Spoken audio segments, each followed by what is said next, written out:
उससे लग रहा था कि यह चुनाव राजकुमारी जी नहीं लड़ रही हैं, बल्कि यहाँ की जनता लड़ रही है, यहाँ का कार्यकर्ता लड़ रहा है।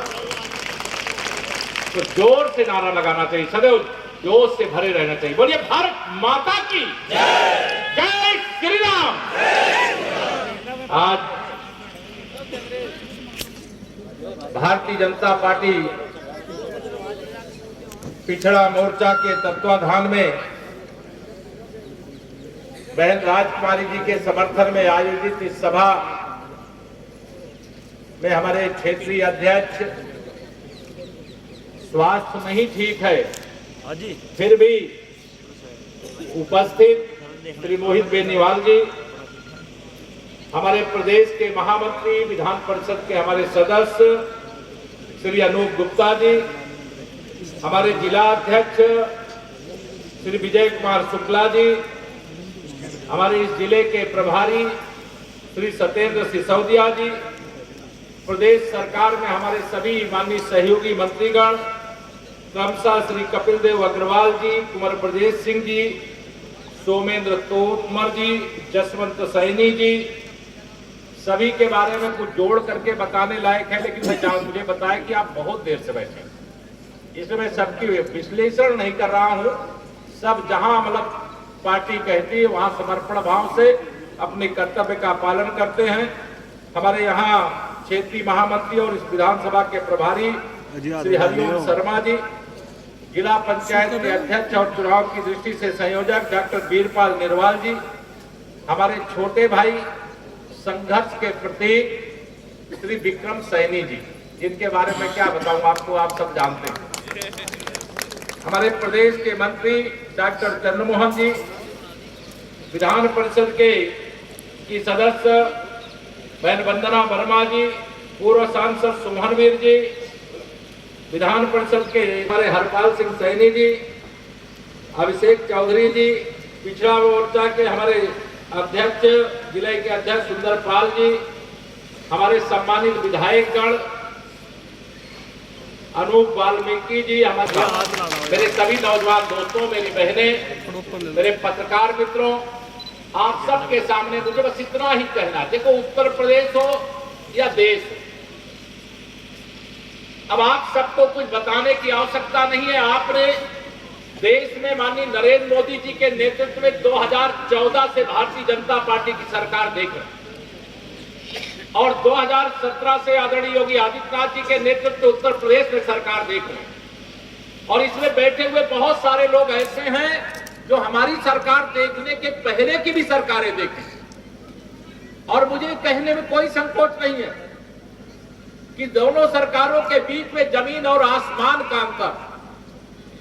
पहले की सरकारें गुंडागर्दी की प्रतीक थी, अपराध और दंगों का पर्याय बन गई थी। किस प्रकार का अत्याचार, किस प्रकार का उत्पीड़न, किस प्रकार का शोषण आम जनता का होता था, आपको बताने की आवश्यकता नहीं। आपने उस दर्द को झेला है, आप उस दर्द को जानते हैं। मैं आप सब लोगों से केवल इतना कहने के लिए आया हूं, आपको तो श्री राजकुमारी जी को कमल के फूल वाली बटन दबा करके विजयी बनाने का केवल काम करना है। बाकी जिम्मेदारी तो मैं लेने के लिए यहाँ पर आया हूं, या मंच पर बैठा हुआ है वह जिम्मेदारी लेने के लिए आया। हमारा लक्ष्य विकास होता है, हमारा लक्ष्य अपराध का अंत होता है, हमारा लक्ष्य अपराधियों के खिलाफ कठोर कार्रवाई होती है, माफियाओं के खिलाफ कार्रवाई होती है। हमारे नंद किशोर गुर्जर जी यहाँ पर हैं। मुझे बताया गया कि सपा गठबंधन की ओर से जो प्रत्याशी आए हैं, मुकदमे कितने होंगे, जितनी उम्र नहीं होगी हमारे कई बच्चों की, उससे ज्यादा मुकदमे जिसके खिलाफ लिखे हैं वह आप यहाँ पर प्रत्याशी बन करके यहाँ पर सपा गठबंधन की ओर से भेजे गए। मैं आज जब यहाँ पर आया हूं तो आपको यह भी बताना आवश्यक है, अभी उत्तर प्रदेश में 2022 में भारतीय जनता पार्टी की सरकार बनने के बाद 3 उपचुनाव हुए हैं। एक आजमगढ़ का हुआ है, जहां से श्री अखिलेश यादव जी सांसद थे, उन्होंने सांसद की सीट छोड़ी और वहां पर चुनाव हुआ और वहां कमल खिल गया, वहां दिनेश लाल यादव निरहुआ विजयी होकर के आए। और एक उनके चचा मोहम्मद आजम खान की सीट खाली हुई थी रामपुर की, वहां पर भी उपचुनाव हुआ। वहां भारतीय जनता पार्टी के प्रत्याशी घनश्याम लोधी जी रिकॉर्ड वोटों से विजयी होकर के देश की संसद में माननीय नरेंद्र मोदी जी के नेतृत्व में अब 64 की जगह हमारे 66 सांसद हो गए और 5 दिसंबर को वोट पड़ेगा, 8 दिसंबर को वोटों की गिनती होगी। और मैं आपको बता रहा हूं, मैनपुरी की लोकसभा में भी कमल खिलने जा रहा है और अब 67 सांसद उत्तर प्रदेश से माननीय मोदी जी के साथ खड़े होंगे। उत्तर प्रदेश में मैं यह विश्वास रखता हूं, फिर भी मैं आप सबसे जानना चाहता हूं। बहन राजकुमारी जी यहां पर प्रत्याशी बना करके भेजी गई, लेकिन आप सब यहां पर जितने भी लोग उपस्थित हैं, मैं सबसे हाथ जोड़ करके प्रार्थना कर रहा हूं। समय बहुत कम है और आप सब इस चुनाव की जिम्मेदारी अपने ऊपर लीजिए। लेंगे अपने ऊपर? दोनों हाथ उठा के बताइए, लेंगे अपने ऊपर जिम्मेदारी?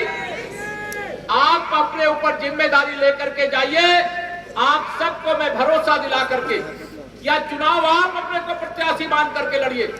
विक्रम सैनी जी का मैं अभी हिसाब पूछ रहा था कि वह कितने वोटों से 2017 में विक्रम सैनी जी को मिला था वोट 94,571 और 2022 में वोट मिला इनको 1,06,465। अब मैं आपसे कहूंगा कि आपने जितने वोटों से विक्रम सैनी जी को जिताया है उससे दुगुना तिगुना चौगुना वोटों से राजकुमारी सैनी जी को जिताइए। और जो गठबंधन का प्रत्याशी जरा उसकी जमानत जब्त करके यह बता दीजिए कि जिन्हें हमारे नंद किशोर पूजा जी 2 बार हरा चुके, 3 बार से लगातार हार रहे हैं, अपने वहां लोनी में नहीं जीत पाए तो खतौली में जीत करके जाएंगे क्या? तो नंद किशोर जी ने बताया 17 में जमानत जब्त करा दिया था। अब ये जिम्मेदारी जो रिकॉर्ड वहां बना है लोनी में, वह रिकॉर्ड आपको भी बनाना है। बनाओगे? जमानत जब्त कराने का काम करना है। और हमारी सरकार डबल इंजन की सरकार, सबका साथ सबका विकास, बिना भेदभाव के सबकी सेवा कर रही है कि नहीं कर रही? बताइए, दोनों हाथ उठा कर रहे हैं कि नहीं कर रहे?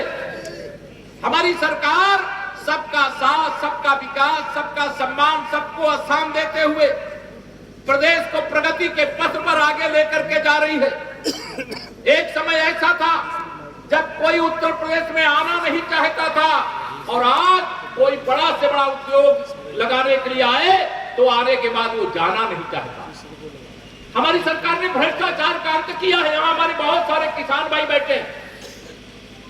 आप बताइए, जब सपा की सरकार थी जिसकी साइकिल पर यह प्रत्याशी बैठे हुए, मैं आज सुबह ऐसे कह रहा था कि 2022 के तीनों उपचुनाव में न चलेगी साइकिल न चलेगा नल, तीनों सीटों पर खिलेगा कमल ही कमल। खिलेगा ना? तो मैं आप सब लोगों से निवेदन करने के लिए आया हूं, आप सबको जिम्मेदारी देने के लिए आया हूं। और आज मैं विक्रम सैनी जी के चुनाव के समय तो नहीं यहां पर आ पाया था, लेकिन आप सबको जरूर आज आश्वासन देकर के जा रहा हूं। मेरे जिलाध्यक्ष जी और सभी संगठन के लोग चुनाव जीतने के बाद 8 दिसंबर के बाद जिस दिन भी तय करेंगे, आप सबका आशीर्वाद लेने के लिए मैं एक बार फिर यहां पर आऊंगा कि आप सबको भरोसा दिला। आज तो चुनाव आचार संहिता का बंधन है, मैं कुछ कह भी नहीं सकता, लेकिन आप जब चुनाव में विजयी बना करके भेजेंगे तो मैं आपको ये जरूर कह रहा हूं कि 8 दिसंबर के बाद आएंगे तो जो आप कहेंगे कुछ भी बकाया नहीं रह जाने देंगे, यह भी भरोसा दिला करके। हमारी सरकार का लक्ष्य विकास करना। आज हिमाचल हो चाहे गुजरात, चाहे हिंदुस्तान के किसी राज्य में चुनाव होता, भारतीय जनता पार्टी क्यों जीतती है? जनता के आशीर्वाद के बगैर क्या कहीं पर कोई पार्टी चुनाव जीत सकती है क्या? भारतीय जनता पार्टी सुशासन देने का काम करती है, गुंडों और अपराधियों के खिलाफ कार्रवाई करने का काम करती है, हम मुजफ्फरनगर में खड़े होकर के ये कह सकते हैं कि उत्तर प्रदेश के सभी 75 जिलों के अंदर कोई कितना बड़ा गुंडा हो, कोई कितना बड़ा माफिया हो, कोई कितना बड़ा अपराधी हो, बिना भेदभाव के उसके खिलाफ कार्रवाई करने का काम है। आज कानून व्यवस्था की स्थिति पूरे हिंदुस्तान में उत्तर प्रदेश का उदाहरण दिया जा रहा है। मैं जब प्रदेश का अध्यक्ष बना था, पश्चिम उत्तर प्रदेश के दौरे पर आया था और यहाँ का जो वास्तविक दृश्य था, जो वास्तविक की स्थिति थी, वह देख करके मुझे आश्चर्य होता था। कई थाने ऐसे थे तो शाम के समय ताला लगा करके सिटी साइड में चले जाते थे कि रात में पुलिस भी उस समय सुरक्षित नहीं रहती। लेकिन आज मुझे गर्व है कि आज बड़ा से बड़ा अपराधी, जनता तो निडर है। जनता को कोई डर लगता है क्या? किसी को? आज किसी को डर लगता है? दोनों हाथ में डर लगता है? आज जनता को डर नहीं लगता, शरीफ आदमी को डर नहीं लगता। अगर आज उत्तर प्रदेश में कोई डरता है तो अपराधी डरता है, माफिया डरता है, गुंडा डरता है, बदमाश डरता है, और ये डर रहना चाहिए। और उत्तर प्रदेश के अंदर ये जो सुशासन है और जो विकास है वो आपके आशीर्वाद से।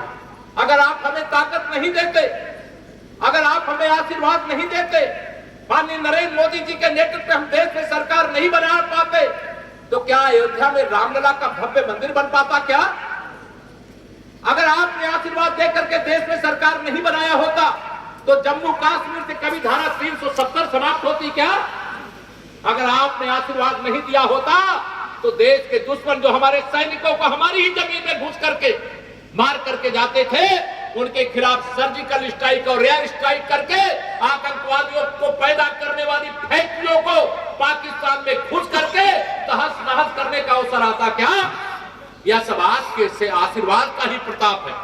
और हमारे प्रधानमंत्री जी कितना परिश्रम करते हैं, हमारे मुख्यमंत्री जी कितना परिश्रम करते हैं। कभी सुना है क्या कि किसी ने एक दिन की छुट्टी लिया है? रात दिन परिश्रम किसके लिए? देश के लिए, देश की जनता के लिए। और लगातार भ्रष्टाचार मुक्त भारत, भ्रष्टाचार मुक्त उत्तर प्रदेश बनाने के लिए यह लगातार प्रयास चल रहा है। हमारे जो भी आयु वर्ग के लोग यहाँ पर हैं, युवा भी बड़ी संख्या में मुझे दिखाई दे रहे हैं। मैं सबसे ये निवेदन करना चाहता हूँ, आह्वान करना चाहता हूँ, इस चुनाव में आप वोट देने का काम और दिलाने का काम करिएगा। और मैं वोट मांगने नहीं भाइयों बहनों, मैं वोट के रूप में कर्ज मांगने के लिए आया हूँ। आपसे ब्याज के साथ डबल इंजन की सरकार के माध्यम से चुकता करने का काम करेगा। कर्ज दोगे कि नहीं दोगे बताओ? या वोट रूपी कर्ज हमारी बहन राजकुमारी सैनी जी को देने का काम करिए।